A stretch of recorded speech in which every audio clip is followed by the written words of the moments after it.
Chapter 8, Parts B and C of Aces Up by Covington, Clarke. Chapter 8, Parts B and C. Part B. Before sunup the following morning, McGee awoke and began quietly dressing. He did not want to awaken Larkin. When he had finished dressing, he tiptoed cautiously across the floor, opened the creaking door ever so slowly, and closed it with the same care. Dawn was just streaking the east. A few birds were offering their first roundelays. The grass and trees were wet with light rain that had fallen during the night, and to the northeast the distant guns were rumbling their morning song of hate, evil-dispositioned giants, guttural in their wrath when dawn woke them to a new day of devastation. 2 or 3 sleepy-eyed air mechanics were making their way toward the hangars. McGee stood for a moment outside the hut, studying the sky, which was a patchwork of clouds scattered across gray splotches that would turn to blue with the coming of the sun. Evidently the sky had been quite overcast during the night, but the clouds were broken now, though by no means dispersed. It was an ideal morning for crossing the lines. Convenient cloud banks were excellent havens in case of surprise, and Archie fire was less accurate when the gunners had to contend with a ship that plunged into concealing clouds and out again at the most unexpected places. Of course, those same clouds offered concealment for enemy planes, but a pilot crossing the lines alone is considerably advantaged by such a sky as McGee was now studying approvingly. As McGee started toward the hangars, he saw that some of the ground crew were wheeling out Siddons' Newport. Well, the Major had stuck to his resolution, and the order had gone through. "Where's Lieutenant Siddons going?" McGee asked the Emma, who was making a careful check of the plane. "Don't know, sir. Got orders last night to have her ready." "Did Sergeant Williams get orders for my plane?" "Yes, sir. Are you and Siddons going over on patrol, Lieutenant?" "I can't answer for Siddons," McGee evaded. "You'd better ask him." "Huh! A lot of good it would do. Honest, Lieutenant, that fellow talks less to us than a cigar store Indian talks to the customers, and that's less than nothin'. He thinks we're worms."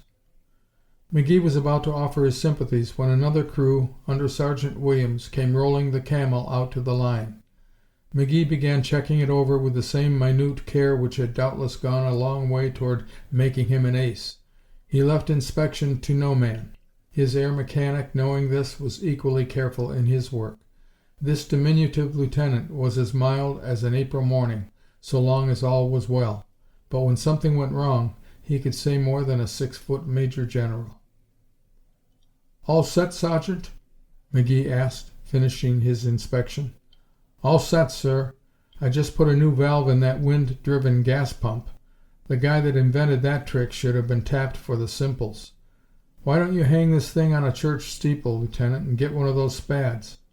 "Well, I rather dislike entering a church from the steeple, and I'm sort of partial to this old crate.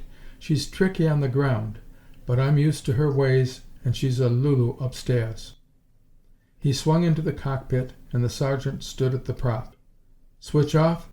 "Switch off." The sergeant pulled over the propeller 2 times. "Contact, sir." "Contact."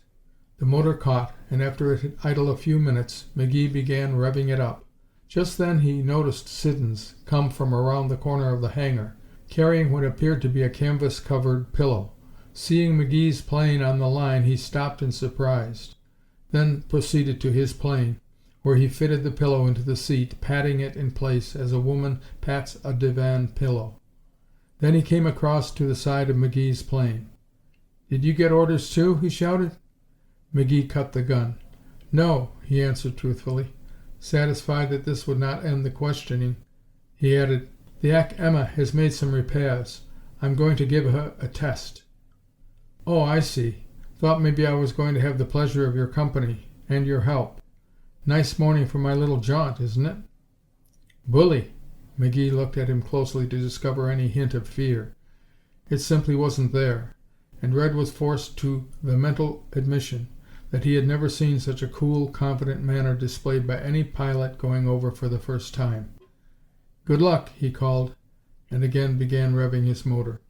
Siddons turned back to his own plane, and with the most casual inspection and with no comment to the mechanic, crawled into his cushion-padded seat.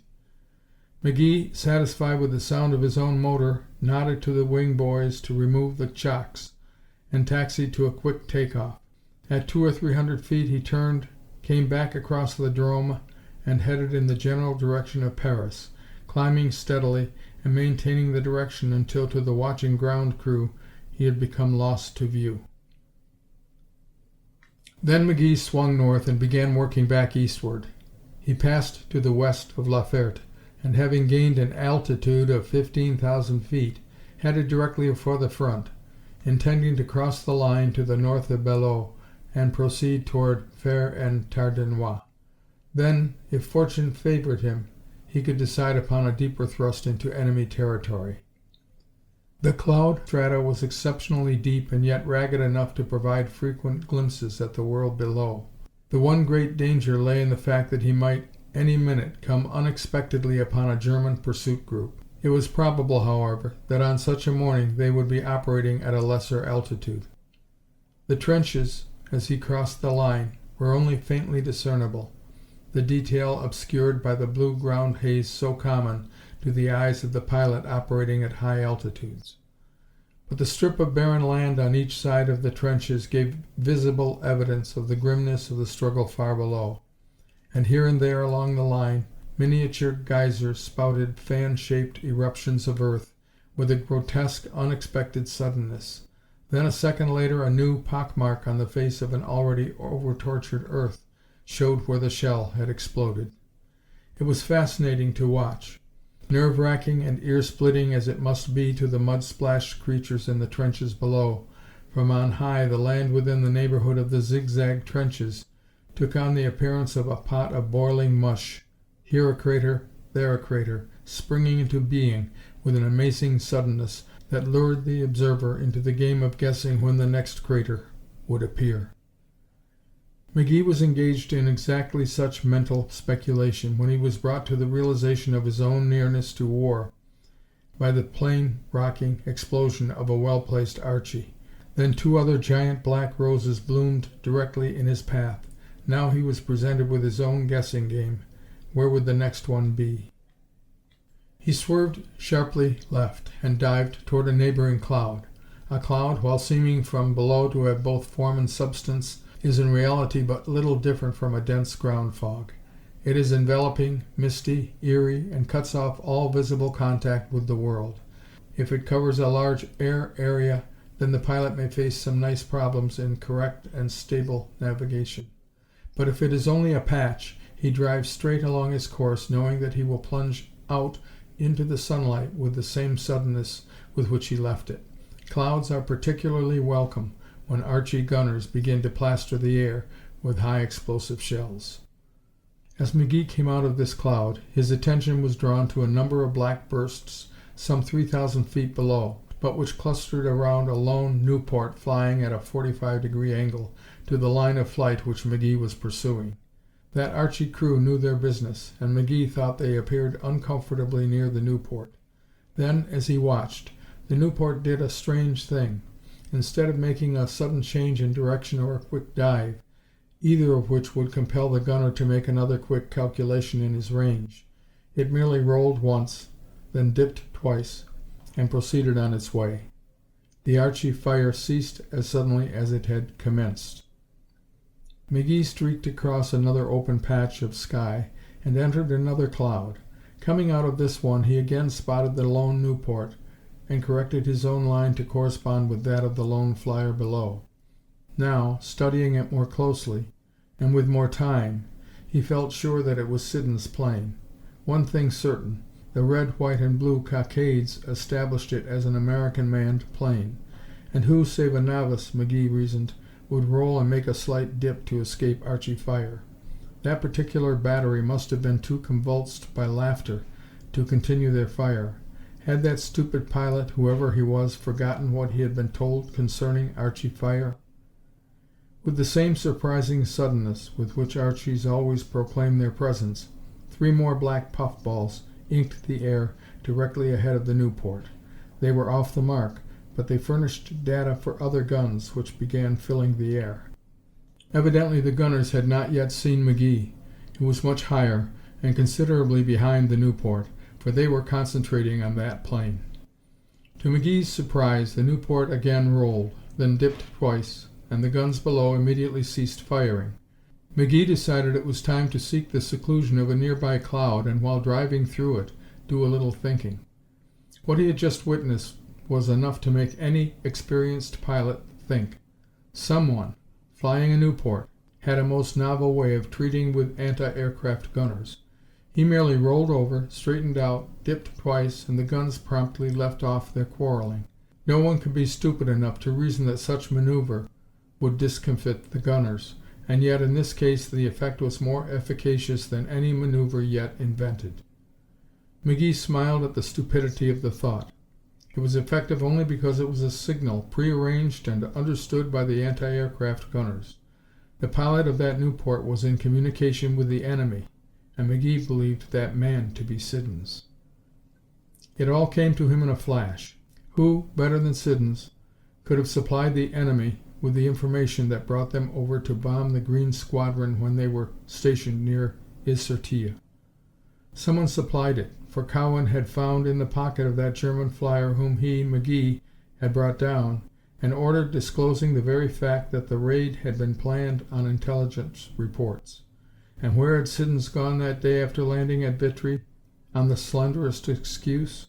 The French major said he had taken off within an hour, and the very next morning the squadron stumbled into a net spread by von Herzmann, and but for the timely and unexpected arrival of a large group of French Spads, the harvest would have been great indeed. Could it be that Siddons had crossed the lines the previous afternoon, escaping Archie fire by a simple code of air signals, and disclosed the entire plan to the enemy? McGee felt a hot wave of ungovernable anger sweep over him. He no longer had any doubts whatsoever. 2 and 2 make 4. Siddons was a traitor to his country. To his country? No, doubtless he was one of the many who had been trained for years against this very hour of need. On false records, he had gained admission to the American Air Force, and now... McGee came out of the cloud into the clear sunlight, and began searching the sky for the Nieuport. It was not to be seen. He flew on, and counted other clouds, came out again, but the Nieuport had miraculously disappeared. McGee flew steadily northeast until he spotted an exceptionally large group of enemy planes, working up from the direction in which he was headed. It was time to turn around. He was quite too far into enemy territory to feel comfortable, and that swarm of planes made him unusually homesick, even though they were far below him. But just as he banked into a far left turn, he noticed that they were nosing down sharply. He flew along the misty edge of a cloud, watching closely. Down, down they went, becoming mere specks against the blue-gray ground haze. They were about to make a landing. There could be no doubt of it, though at this distance and altitude he could not make out their hangars. On down they dropped, until at last they seemed to be engulfed by a grayish sea that shut out all definite form. McGee had come for information, and here it was within his grasp, if he were only willing to take a chance. The strata of clouds against which he was flying stretched in the general direction of the place where he had lost sight of the large flight of planes. He ducked into the clouds and drove along until he estimated that he was somewhere in the right neighborhood. Coming out into an open sky, he located a considerable forest far to his right, and another one several kilometers directly overhead. Directly between these, a ribbon of white marked its twisting course. That would be the Ourcq, and the forest beyond would be the forest de Nesle. And yes, there, just beyond the river, was a town which McGee concluded must be Fère-en-Tardenois, and a little way from its outskirts a group of drab square blocks that caught and held his eyes.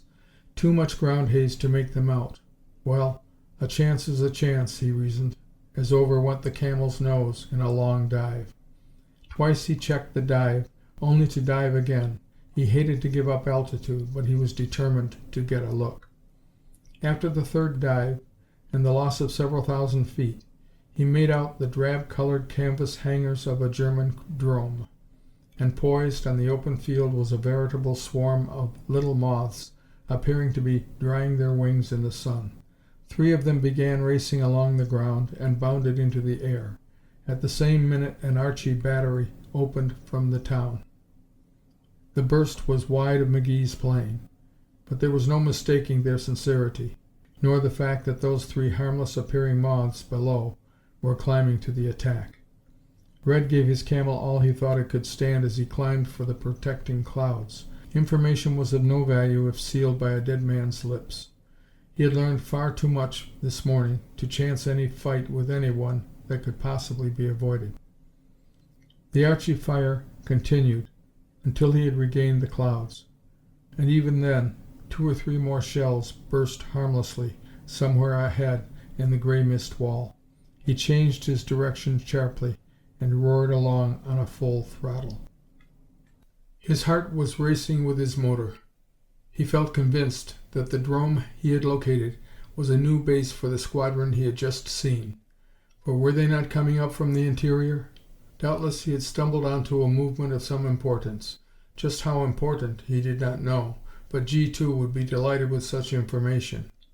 Could that squadron, he wondered, by rare good fortune be the circus of the famed von Herzmann? Over Entrepelli, an Archie battery hurled aloft a smashing, plane-staggering burst of black puffballs. A jagged piece of steel tore through his left wing. Too close, that. He dived steeply. More shells burst above him. Above, but still uncomfortably close, those gunners were real marksmen. Suddenly he thought of what he had seen the lone Nieuport do. It might be worth trying. Acting on the impulse, he rolled, straightened out, then dipped twice. 1 more shell came screaming aloft, and then the batteries became abruptly silent. Well, that was that. There could be no question now as to the movement being a prearranged signal. Archie gunners would not ordinarily leave off firing at any such stupid performance. They would chuckle while they locked the breech on another shell, and forthwith blow that fellow into kingdom come. McGee was in high fettle as he streaked across the lines south of Belleau and laid a course for home. He had a great deal to report, and someone, flying a lone Nieuport, was going to have a great deal of explaining to do. Part C. When McGee swooped low over his own hangar, preparatory to a landing, he was surprised to see Siddons' Nieuport resting on the tarmac. So he was back so soon. Larkin was the first to greet McGee when he crawled from his plane. "Where have you been?" he demanded. "Oh, just up for a little test," McGee replied, assuming an air of indifference. Larkin pointed to the jagged hole through the fabric of the left wing. "Don't kid me," he said. "Where'd you pick up that little souvenir?" "I'll tell you later," McGee answered, and started toward the Major's headquarters. Larkin seized his arm and spun him around. "You'll tell me one thing right now, little feller. What's so funny about hiding my uniform so I'll get bawled out again by old Fuss Budget for wearing this misfit?" McGee looked at him blankly. "What do you mean?" "Mean? I mean you got up so early a respectable milkman wouldn't think of being up, and with your brain a bit foggy you thought what a clever idea it would be to hide my English uniform and give this gang of Indians another day of pleasure. What's the big idea?" McGee shook his head. "I never touched your uniform, Buzz. Come to think of it, though, I don't remember seeing it this morning while I was dressing. Did you see it last night?" "See it last night?" Larkin snorted. "How could I? We couldn't find the candle, and it was so blasted dark that I hung my shoes on a chair and my pants on the floor. Quit foolin', Red. Where's that uniform?" "I don't know, I tell you. But if I were you, I'd go ask Yancey that question." Larkin's eyes snapped. "That's the bozo. That Texas Longhorn is just before meeting up with a real cyclone." "Better go easy," Red warned. "He's used to cyclones, and I've always had a sort of feeling that he could take care of himself in heavy weather." Nothing daunted, Buzz went bowling off in search of Yancey, and McGee crossed the drome to Cowan's headquarters. The excited enthusiasm with which McGee began his report to Cowan was quickly cooled by the Major's expressionless indifference. Throughout McGee's narration of the events of the morning, Cowan continued studying a sheaf of papers lying on the desk before him, now and then penciling thereon some memorandum or brief endorsement. That part of the report dealing with the actions of the lone Nieuport, which seemed to have a system of signals to ensure safe passage over the lines, brought from the Major no more than a throaty It angered McGee, and brought from him a heated charge which, under other conditions, he would have hesitated to make. "And the man who was piloting that plane is a member of this squadron," he blurted out. Cowan casually turned a sheet of paper. "Indeed," he replied, continuing his reading. It was maddening. "Has Siddons reported to you, sir?" McGee asked pointedly. "Yes." Cowan arose and looked straight at the flushed young pilot. His eyes were uncommunicative. "Lieutenant Siddons just left here with Colonel Watts, going back to Wing Headquarters," he said. "I may tell you, Lieutenant, that the Colonel came down a short time after Siddons hopped off, and gave me a most uncomfortable half hour for sending him over. We will discuss it no further, and I charge you with absolute silence in the matter. You are to say nothing to anyone concerning this entire matter. You understand?" "I understand that I'm to keep silent, sir, but I don't understand the rest of it." "It isn't necessary that you do. That is all, Lieutenant." "But what about that 'drome I located at Fère-en-Tardenois? I think it is Count Herzmann's, "You think wrong, Lieutenant. But whatever you think, don't think out loud. That is all, Lieutenant." "Yes, sir.